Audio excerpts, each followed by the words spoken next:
राजधानी दिल्ली में पिछले करीब 100 सालों से चैरिटी कर रहे doctor Shroff charity eye hospital सिर्फ दिल्ली ही नहीं बल्कि दुनिया भर में अपनी चैरिटी के लिए मशहूर है। आपको बता दें कि यहाँ आने वाले कुछ मरीजों में से 50% मरीजों का मुफ्त में इलाज किया जाता है। साथ ही डाटा कहते हैं कि साल भर में करीब 20 लाख लोग अपनी आंखों के उपचार के लिए आते हैं और सर्जरी की बात करें तो लगभग 40,000 सर्जरी साल भर में की जाती है।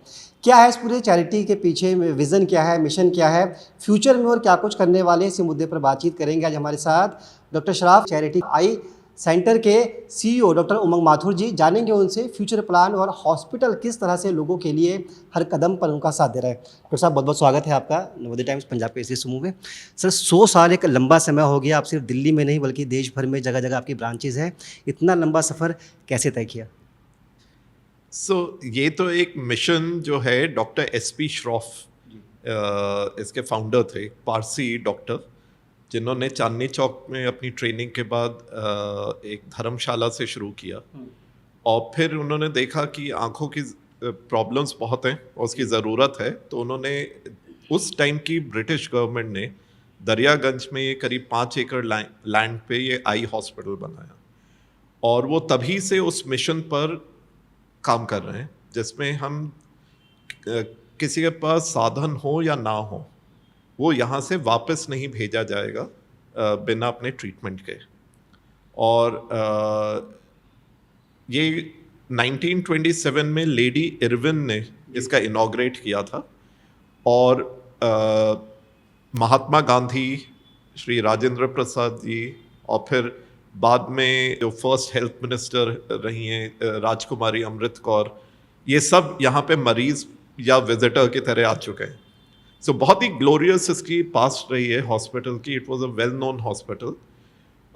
कुछ टाइम के लिए बीच में थोड़ा ये हॉस्पिटल डिजेनरेट सा कर गया था, क्योंकि ये प्योर चैरिटी हॉस्पिटल था, जिसमें जो लोग के पास साधन थे वो कुछ डोनेशन देते थे, उससे हम पुअर लोगों की वो सर्जरीज वगैरह करते थे। बट उससे आप मॉडर्नाइज नहीं कर पा रहे थे, इसको अप टू डेट नहीं रख पा रहे थे। और फिर एंड 90s में करीब 2000 के आसपास हमने क्रॉस सब्सिडी मॉडल पे ये चलाते हैं।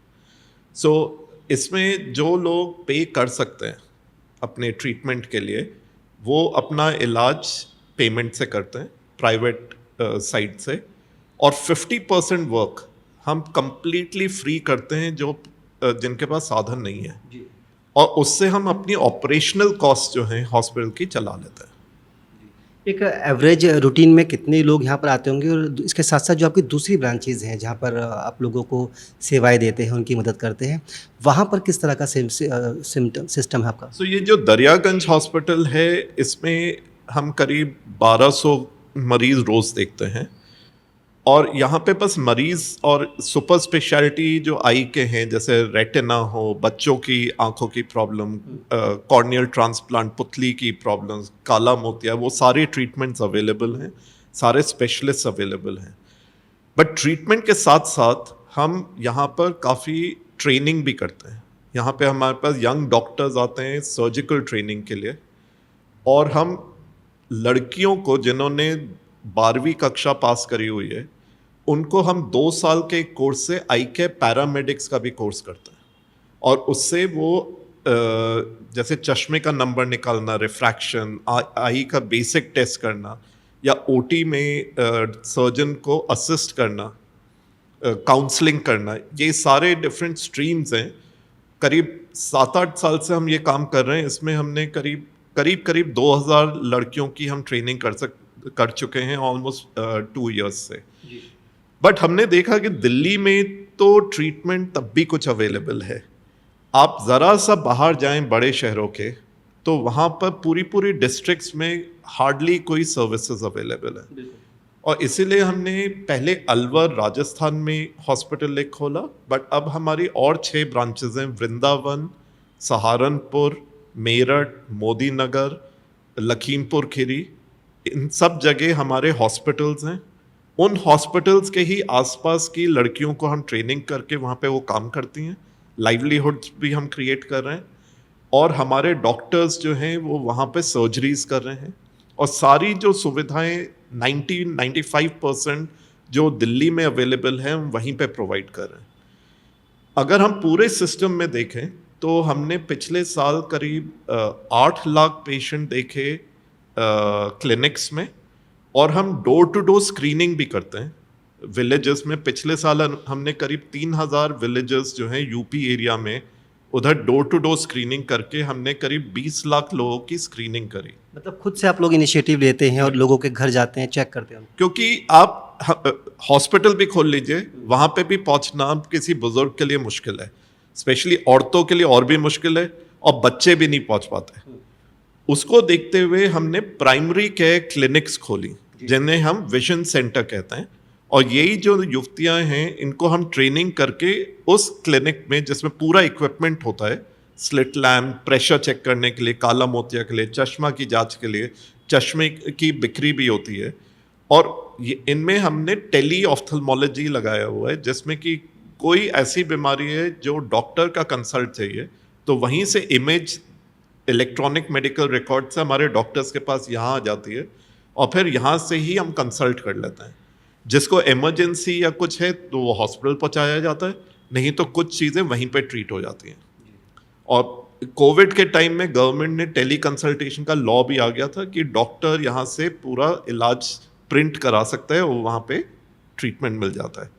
सो ये टेली ऑफ्थल्मोलॉजी की हमारे शाखाएं जो हैं, अब हमारी 88 विजन सेंटर, आज भी मैं अभी एक विजन सेंटर हम खोल कर आए हैं ईस्ट दिल्ली में, 88 विजन सेंटर्स हैं जिसमें ये टेली कंसल्टेशन अवेलेबल है, और करीब 150 से 200 कंसल्ट्स हम रोज टेली ऑफ्थल्मोलॉजी से करते हैं। सो इस पूरे नेटवर्क में हम जहाँ पे सबसे ज़्यादा नीड है, विलेज में, रूरल एरिया में डोर टू डोर स्क्रीनिंग करते हैं, बच्चों के लिए स्कूल स्क्रीनिंग करते हैं, फिर वहाँ से मरीज पहले प्राइमरी केयर विजन सेंटर पहुँचता है, अगर वहीं पे सब इलाज हो सकता है तो वहीं कराया जाता है। जिसको कुछ उससे ज़्यादा इंटरवेंशन चाहिए तो ये हमारे जो हॉस्पिटल्स हैं उधर वो ट्रीटमेंट मिल जाता है, और फिर फॉलोअप वहीं प्राइमरी केयर क्लिनिक्स में हो जाता है। सो इस नेटवर्क से हम ये सारे जो मरीज देख रहे हैं वो पूरा नेटवर्क है, उससे देखा जाता है। इससे बड़ा चैलेंजिंग है, और जिस तरह से आपने स्मूथली चीज़ों को मैनेज किया हुआ ये भी काबिल तारीफ़ है। चूँकि बीमारियों की हम बात कर रहे हैं, एम्स की एक रिपोर्ट है जो ये कहती है कि हिंदुस्तान में आई से जुड़ी हुई बीमारी है, आई से जुड़ी हुई, वो तेज़ी से फैल रही है। क्या वाकई जो हमारा श्रॉफ चैरिटी आई सेंटर है वो उसके लिए चैलेंज जो है आने वाले समय में उसके लिए तैयार है, कदम ताल कर पा रहा है? मशीनों की हम बात करें, टेक्नोलॉजी की हम बात करें, तो हम कहाँ पर खड़े हैं? ये बिल्कुल ठीक है कि देखिए, आँखों की काफ़ी, एक तो हर एक उम्र में चाहिए होता है। अगर आप 40 साल से ऊपर है तो आपको पढ़ने के लिए चश्मा चाहिए, और कुछ नहीं तो उतना तो चाहिए। तो सभी को प्रॉब्लम्स आती हैं, हर एक एज की डिफरेंट प्रॉब्लम्स। अगर आप सीरियस प्रॉब्लम्स की बात कर रहे हैं तो एक स्पेक्ट्रम है बच्चों का, जिसमें अर्ली इंटरवेंशन चाहिए होता है। सबसे इंपॉर्टेंट है चश्मे की ज़रूरत है, बच्चे को मालूम ही नहीं है कि उसे दिख नहीं रहा, तो जब तक आप स्क्रीनिंग नहीं करेंगे तब तक उसे, बच्चे को मालूम ही नहीं होता, उसको लगता है वही उसकी दुनिया है। टीचर समझेंगे ये बुद्धू है, अटेंटिव नहीं है, उसे ब्लैक बोर्ड ही नहीं दिख रहा। तो एक तो बच्चों की प्रॉब्लम्स हैं जो कि टाइमली पता होनी चाहिए और उनकी चेकअप्स होने चाहिए। ये क्या नेचुरल है या फिर जो हम गैजेट्स यूज़ करते हैं? बढ़ गया है, ये मायोपिया कहलाता है, जिसमें माइनस नंबर का चश्मा पहनते हैं। कोविड टाइम में और ये बढ़ गया है क्योंकि सारा ऑनलाइन स्टडीज़ हो गई और अब सबको इंटरनेट की लत लग गई है, तो बाहर खेलने की जगह बच्चे अब मोबाइल पे रहते हैं, पढ़ाई तो वैसे ही बढ़ गई है। तो इसकी वजह से देखा गया है कि जहाँ बच्चे इंडोर्स रहते हैं और बाहर खेल कूद कम रहे हैं, सनलाइट में कम रह रहे हैं, उससे आँख का नंबर बढ़ता है। और अगर आप इधर हांगकांग, सिंगापुर उस साइड पे अगर देखें, एक जनरेशन में 30% मायोपिया से 90% मायोपिया हो गया है। इंडिया में अर्बन एरियाज में बहुत जल्दी बढ़ रहा है, जहाँ पे ये मायोपिया जो है, जिसमें चश्मे का नंबर यंग बच्चों में तेज़ी से बढ़ रहा है। सो आप ठीक कह रहे हैं, जब से ये गैजेट्स आए हैं तब से ये मायोपिया की प्रॉब्लम बढ़ गई है। दूसरी प्रॉब्लम है ओल्डर एज में। सो ये 50-60 साल के बाद सफ़ेद मोतिया अभी भी सबसे बड़ा प्रॉब्लम है जो आता है 50-60 की उम्र के बाद ऑलमोस्ट सभी को आएगा। काला मोतिया भी 40 साल की उम्र के बाद बढ़ जाता है। शुगर डायबिटीज़ जो है वो भी इंडिया में बड़ी प्रॉब्लम है, और मधुमेह की वजह से आँखों में भी प्रॉब्लम आती है, रेटिना पे खून के धब्बे आ जाते हैं, सूजन आ जाती है, जो कि अगर टाइम से ट्रीटमेंट नहीं मिला तो हमेशा के लिए विजन लॉस हो सकता है। सो जो डायबिटिक्स हैं उनको भी रेगुलर चेकअप्स की ज़रूरत है। हम उन लोगों तक पहुँचें जहाँ पे ज़रूरत है, नीड है। स्कूल्स में ज़रूरत है, विलेजेस में ज़रूरत है, रूरल एरियाज़ में ज़रूरत है, और ऑफ कोर्स अर्बन एरियाज़ में, बड़े शहरों में अगर आप देखें, एक रिपोर्ट थी जिसने दिखाया था कि 75% जो आई के डॉक्टर्स हैं वो 9 सिटीज़ में। अगर आप पूरे देश में, पूरे देश में, तो उसका स्प्रेड बहुत ठीक नहीं है, काफ़ी कम है। हाँ। तो इसलिए ये जो हम primary care centres, vision centres और जो हम सर्जिकल सेंटर्स छोटे शहरों में बनाने की कोशिश कर रहे हैं, उसको और बढ़ाने की ज़रूरत है। यही वजह है इसके पीछे। सर, आपने बच्चों की बात की और बुजुर्गों की बात की। युवा जो किसी भी परिवार की एक बैकबोन होता है, क्योंकि वो अर्न करने भी बाहर निकलता है और आजकल मजबूरी है सिस्टम पे बैठे रहना, फ़ोन से काम करना। क्या उनके लिए भी कोई मैसेज है आपका, कैसे अपनी आँखों को बचा सकते हैं और हमें कब लगे कि अब हमारी आँख ख़राब होने जा रही है? कोई सिम्टम? सो आजकल जिससे भी पूछो, मरीज़ कहते हैं कि हम 8 घंटे 10 घंटे सिस्टम के सामने हैं, और अगर आप सिस्टम के सामने हैं तो आपको बीच में थोड़े थोड़े ब्रेक्स की ज़रूरत है। तो एक रूल होता है जैसे 20-20-20 कहलाता है।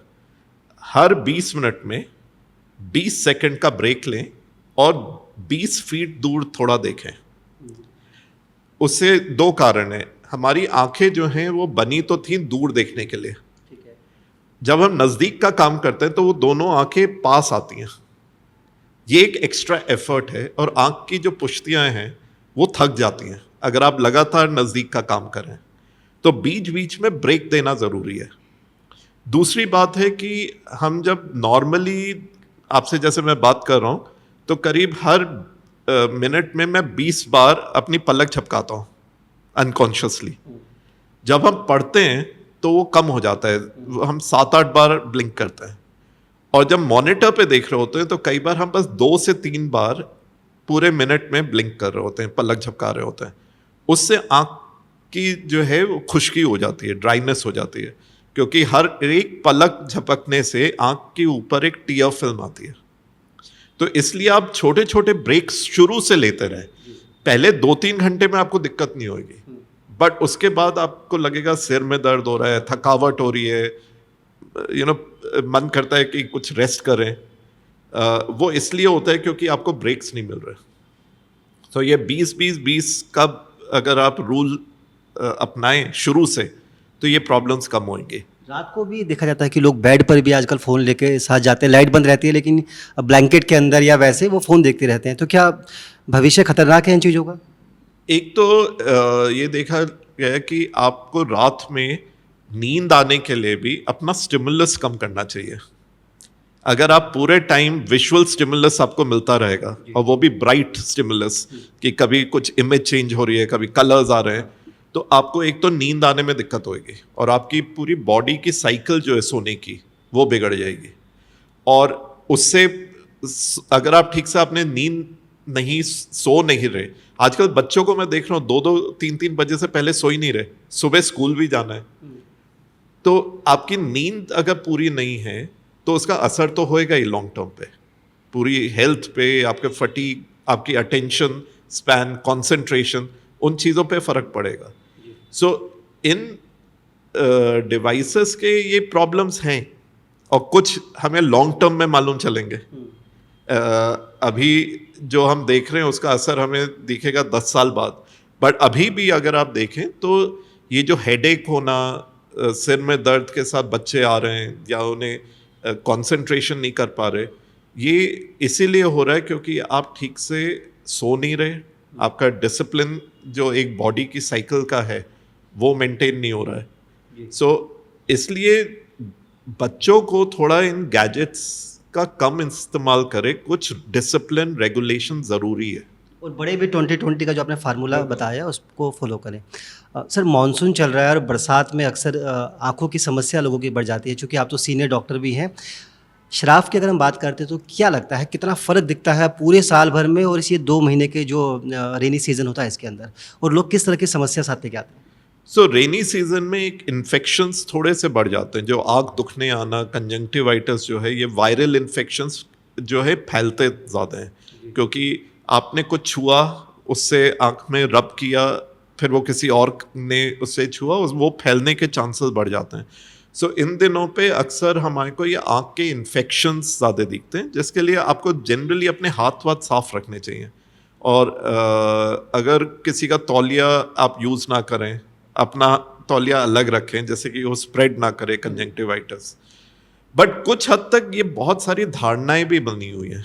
एक धारणा बनी हुई है कि बारिशों के टाइम आँख की सर्जरी नहीं करानी चाहिए। सो सब लोग कहते हैं कि सर्दी में सर्जरी कराएंगे ना। करीब 30-40 साल पहले शायद इसमें कुछ सच था, क्योंकि पट्टी होती थी, एक एक हफ्ते लेटे रहना होता था। जब पट्टी होती थी वो गीली हो जाती थी पसीने से, और फिर वो इन्फेक्शन होने का रिस्क था। आजकल की जो मोतियाबिंद के ऑपरेशन है उसमें एक तो पट्टी अक्सर होती ही नहीं है, और दवाई डालना शुरू कर देते हैं। इंसिशन जो चीरा लगता है वो भी इतना छोटा होता है कि ये इन्फेक्शन वगैरह के चांसेस नहीं है। सो आजकल तो 365 दिन ठीक हैं कभी भी सर्जरी कराने के लिए, बट एक ये बना हुआ है कि इन दिनों आंखों के ऑपरेशन नहीं करानी चाहिए। उसकी वजह से आप पोस्टपोन करते रहते हैं अपना। अगर दिख नहीं रहा तो अभी भी कराने में कोई हार्म नहीं है, आप सेफली करा सकते हैं। वो बहुत पुरानी बातें थी, बट वो अभी तक चले आ रही हैं कि मॉनसून के दौरान ऑपरेशन नहीं कराना चाहिए, ऐसी कोई बात नहीं है। सर मानसून के दौरान आँखों को बचाने के लिए आई वॉश करते रहना चाहिए, बीच बीच में रेस्ट लेना चाहिए आँखों के लिए भी? सबसे ज़रूरी है अपने हाथ साफ रखें, क्योंकि साबुन से हाथ धोते रहें। आँख को धोएं भी तो रनिंग वाटर से धो सकते हैं, बट अक्सर इन दिनों इन्फेक्शंस, वैसी वायरल इन्फेक्शंस वगैरह बढ़े हुए होते हैं, तो अपने को अगर आप थोड़ा सा बेसिक हाइजीन रखें वो काफ़ी है। और नल के रनिंग वाटर से अगर आप आँख को धोएं तो वो ठीक है, साफ पानी से धो सकते हैं। बट उससे भी ज़्यादा ज़रूरी है जो हमने कोविड में सबने सीखा कि अपने हाथ साफ रखने हैं। साबुन से धोएं, या वो जो अल्कोहल वाइप्स हैं उनसे हाथ को बीच बीच में साफ रखें, क्योंकि हम बेध्यानी में अपनी आँख छूते ही रहता है और उससे हाथ का इन्फेक्शन जो है आँख में पहुँच जाता है। एक सवाल युवाओं को लेकर आजकल देखा जाता है कि युवा थोड़ा स्टेटस के लिए जो चश्मे होते हैं जो बाज़ार में मिलते हैं फैंसी, उनको ख़रीद लेते हैं और खूब फ़ोटो वोटो खिंचवाते हैं। क्या उस तरह के चश्मे लेना सही रहता है, बिना किसी नंबर के, बिना किसी डॉक्टर के? हाँ, सो जी जैसे सन ग्लासेस वगैरह होते हैं, सो कुछ सन ग्लासेस जो अच्छी क्वालिटी के होते हैं उनमें अल्ट्रा वायलेट रेज का प्रोटेक्शन होता है, तो उससे थोड़ा सा ये जो यूवी रेज होती हैं उनसे प्रोटेक्शन से कुछ बीमारियां आँख की होती हैं, जैसे कैटरैक्ट जल्दी बनना या एक मैकुलर डीजनरेशन है। अगर आपकी आईज पूरे टाइम यूवी लाइट से एक्सपोज्ड हैं तो थोड़ा रिस्क हायर हो जाता है। सो थोड़े बेहतर क्वालिटी के जो सनग्लासेस हैं उनसे वो प्रोटेक्शन मिलता है। अदरवाइज फैशन के लिए आप कभी कभी पहनना चाहें तो ठीक है, it is okay to wear, but थोड़े बेटर क्वालिटी के जो होते हैं उनसे थोड़ा प्रोटेक्शन आपको यूवी रेज से मिल जाता है। सर एक सवाल ये है कि आखिरी सवाल है, जो शराफ आई सेंटर है ये किसी पहचान का मोहताज नहीं, ना सिर्फ हिंदुस्तान बल्कि बाहर भी इसको लोग जानते हैं। 100 सालों का एक लंबा सफ़र आप लोगों ने तय किया है। भविष्य की योजनाएं क्या हैं, क्या करने वाले आप? सो भविष्य के लिए जैसे हम अभी डिस्कस कर रहे थे, एक तो हमारे को आई केयर, अभी इंडिया में अभी भी ब्लाइंडनेस जो है वर्ल्ड का सबसे बड़ा सेंटर इंडिया है, और अभी हमारे को बहुत काम करना है कि नीडलेस ब्लाइंडनेस अभी भी काफ़ी है। सो इसीलिए हम एक तो ह्यूमन रिसोर्स क्रिएट कर रहे हैं, जैसे कि आपके डॉक्टर्स वेल ट्रेंड हो, वो चाहे हमारे यहाँ काम करें या कहीं पे भी बाहर काम करें, उस एरिया में बेनिफिट हो। इंडिया में श्रॉफ जैसे मॉडल्स बहुत अच्छे हैं जिसमें हम बस चैरिटी नहीं कर रहे, हम बहुत हाई क्वालिटी ऑफ वर्क कर रहे हैं जिससे हम क्रॉस सब्सिडी मॉडल से इसको सस्टेनेबल बना सकते हैं, और थोड़ा सा इंफ्रास्ट्रक्चर सपोर्ट मिले तो हम ये काम और भी आगे स्प्रेड कर सकते हैं। सो हमारे को उन एरियाज में भी देखने की ज़रूरत है जहाँ पे कई कई डिस्ट्रिक्ट्स हैं जहाँ पे बिल्कुल ही आई केयर सर्विसेज अवेलेबल नहीं है, तो हमारे को वहाँ तक पहुँचने की ज़रूरत है। हमारे को अपनी कॉस्ट कम रखनी है जिससे कि हम पेशेंट्स अफोर्ड कर सकें, और ये जो अभी आयुष्मान भारत जो गवर्नमेंट ने स्कीम दी है उससे बहुत बेनिफिट मिल रहा है पेशेंट्स को, क्योंकि वो अपनी इज्जत से बिना गिड़गिड़ाए अपने इलाज करा सकते हैं, और हमारे जैसे हॉस्पिटल्स को भी उससे फ़ायदा है, क्योंकि जो अभी तक हम बिल्कुल फ्री कर रहे थे तो एक लिमिट तक हम कर सकते हैं। कुछ रीइंबर्समेंट जो हमें गवर्नमेंट की तरफ से सर्जरी में मिलने आयुष्मान की तरफ से, उससे हम और ज़्यादा काम कर सकते हैं। सो उससे हमारे को भी इंकरेजमेंट मिल रहा है कि हम और जगह जा सकते हैं जहाँ पे आई केयर सुविधा नहीं है। सो हम चाहते हैं कि हम करीब 2027 तक एटलीस्ट 1 लाख सर्जरीज करें एनुअली। हमारे कम से कम 100-150 विजन सेंटर्स हों, जिससे कि हम दूर दूर तक पहुंच सकें, जहां पे जिन्हें ज़रूरत हो वहां पर हम हों, और हम ह्यूमन रिसोर्स ट्रेन करें लोअर एंड पे अलाइड हेल्थ वर्कर्स, जो हम यंग विमेन को स्किलिंग करके उनको हुनर दे रहे हैं कि वो विजन सेंटर्स चला सकें या ओटी में काम कर सकें। साथ में डॉक्टर्स उस कैपेबिलिटी के हों कि वो हाई वॉल्यूम ऑफ सर्जरी कर सकें। तो ये सारे काम हम कर रहे हैं जिससे कि हम इंडिया में काम तो अच्छा हो रहा है, पर इंडिया में पॉपुलेशन भी बढ़ रही है, एजिंग पॉपुलेशन भी बढ़ रही है, इसलिए हमारे को अपना काम स्लो डाउन नहीं करना पर बढ़ाने की ज़रूरत है। बट ये मॉडल सस्टेनेबल हैं और इनको हम लॉन्ग टर्म के लिए चला सकते हैं। चलिए सर, बहुत बहुत शुक्रिया, हमारी शुभकामनाएं भी आपके साथ हैं। तो आँखें जो होती है किसी भी मानव शरीर का एक ऐसा अंग है जो बेहद बहुमूल्य है, और इसके माध्यम से ही हम सृष्टि की रचना को देख सकते हैं। और इस मामले में जो श्राफ चैरिटी आई सेंटर है वो पिछले 100 सालों से ऐसे मानवीय काम कर रहा है जिसकी प्रशंसा ना सिर्फ दिल्ली, हिंदुस्तान बल्कि पूरी दुनिया में होती है, और उम्मीद यही करते हैं कि आने वाले समय में भी श्राफ आई सेंटर इसी तरह से बुलंदियों को छूता रहे। अपने सहयोगी कैमरामैन विनोद के साथ मुकेश गुप्ता, दिल्ली।